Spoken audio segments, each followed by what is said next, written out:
अगर आप ऑनलाइन पैसे कमाना चाहते हो लेकिन आपको रोज 8 घंटे काम करना बिल्कुल पसंद नहीं, तो ये वीडियो आपके लिए है।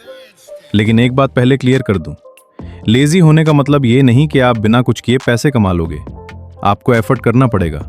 लेकिन कुछ ऑनलाइन मेथड्स ऐसे हैं जहां आप अपने फ्री टाइम में रिलेटिवली कम एफर्ट के साथ अर्निंग स्टार्ट कर सकते हो। और इस वीडियो में मैं आपको 5 ऐसे मेथड्स बताऊंगा जो बिगिनर्स 2026 में ट्राई कर सकते हैं। तो अगर आप इंटरेस्टेड हो, वीडियो को एंड तक जरूर देखो, क्योंकि नंबर 5 लॉन्ग टर्म में सबसे पावरफुल हो सकता है। नंबर 1 है माइक्रो टास्क।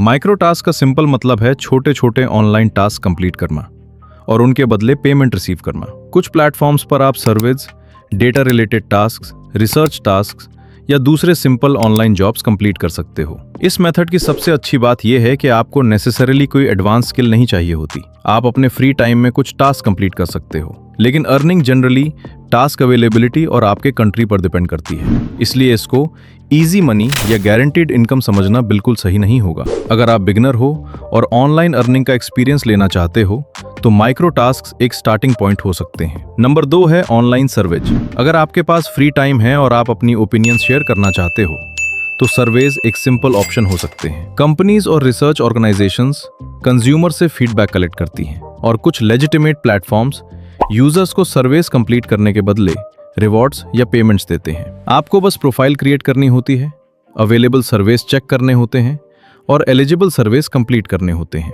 लेकिन यहाँ भी एक इंपॉर्टेंट पॉइंट है, हर सर्वे हर पर्सन के लिए अवेलेबल नहीं होता। आपको क्वालिफिकेशन क्वेश्चंस के बेसिस पर रिजेक्ट भी किया जा सकता है। इसलिए सर्वेज को फुल टाइमिंग इनकम की जगह साइड इनकम या स्पेयर टाइम एक्टिविटी की तरह देखना बेटर है। नंबर 3 है एफिलिएट मार्केटिंग। अब ये थोड़ा इंटरेस्टिंग है क्योंकि यहाँ आपको अपना प्रोडक्ट क्रिएट करने की जरूरत नहीं होती। एफिलिएट मार्केटिंग में आप किसी कंपनी के प्रोडक्ट या सर्विस को प्रमोट करते हो। अगर कोई पर्सन आपके यूनिक एफिलिएट लिंक से परचेज करता है तो आपको कमीशन मिल सकता है। एग्जाम्पल के तौर पर, अगर आप YouTube videos, blog posts, social media content या किसी यूजफुल गाइड के थ्रू प्रोडक्ट्स रेकमेंड करते हो तो आप अपने कंटेंट के साथ एफिलिएट लिंक्स यूज कर सकते हो। इस मेथड में स्टार्टिंग में थोड़ा एफर्ट ज्यादा होता है क्योंकि पहले ऑडियंस और ट्रस्ट बिल्ड करना पड़ता है। लेकिन एक बार यूजफुल कंटेंट सर्च या रिकमेंडेशंस के थ्रू लोगों तक पहुंचने लगे तो पुराना कंटेंट भी फ्यूचर में कमीशंस जनरेट कर सकता है। यानी यहाँ लेजी पार्ट ये है कि आप एक बार यूजफुल कंटेंट क्रिएट करके उससे लॉन्ग टर्म बेनिफिट लेने की पॉसिबिलिटी क्रिएट करते हो।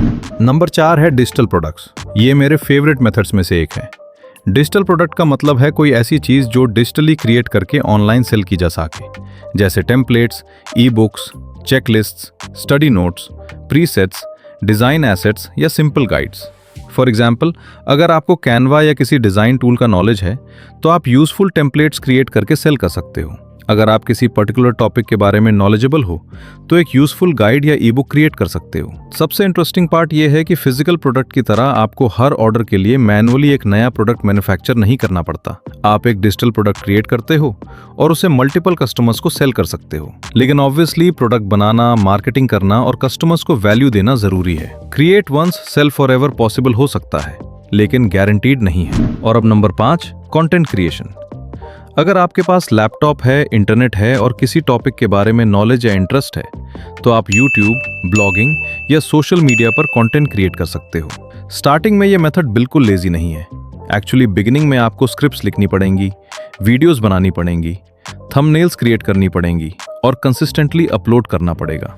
लेकिन डिफरेंस ये है कि कंटेंट एक डिजिटल एसेट बन सकता है। आपकी एक वीडियो सिर्फ अपलोड होने के दिन नहीं बल्कि वीक्स, मंथ्स या कभी कभी ईयर्स तक व्यूज जनरेट कर सकती हैं। और व्यूज के साथ एड्स, स्पॉन्सरशिप्स, अफिलिएट मार्केटिंग और अदर इनकम सोर्सेज के अपॉर्चुनिटीज भी आ सकती हैं। इसी वजह से कंटेंट क्रिएशन को मैं लो मेंटेनेंस इनकम के लिए लॉन्ग टर्म पोटेंशियल वाला मेथड मानता हूं, लेकिन सिर्फ तब जब आप पहले सीरियसली वैल्यू क्रिएट करें। तो अब आप सोच रहे होंगे, इन 5 मेथड्स में से सबसे लेजी और इजीस्ट कौन सा है? अगर आप बिल्कुल बिगिनर हो और सिर्फ स्पेयर टाइम में कुछ ट्राई करना चाहते हो तो माइक्रो टास्क और surveys relatively simple starting points हो सकते हैं। अगर आप लॉन्ग टर्म इनकम बिल्ड करना चाहते हो तो एफिलिएट मार्केटिंग, डिजिटल प्रोडक्ट्स और कंटेंट क्रिएशन ज्यादा इंटरेस्टिंग ऑप्शंस हो सकते हैं। लेकिन किसी भी मेथड में गारंटीड इनकम नहीं होती और बिना एफर्ट के पैसे वाली स्कीम से हमेशा केयरफुल रहना चाहिए। तो अगर आपको ये वीडियो यूजफुल लगा तो अर्न विद सुडाइस को सब्सक्राइब करना मत भूलना, क्योंकि यहाँ मैं आपको ऑनलाइन अर्निंग,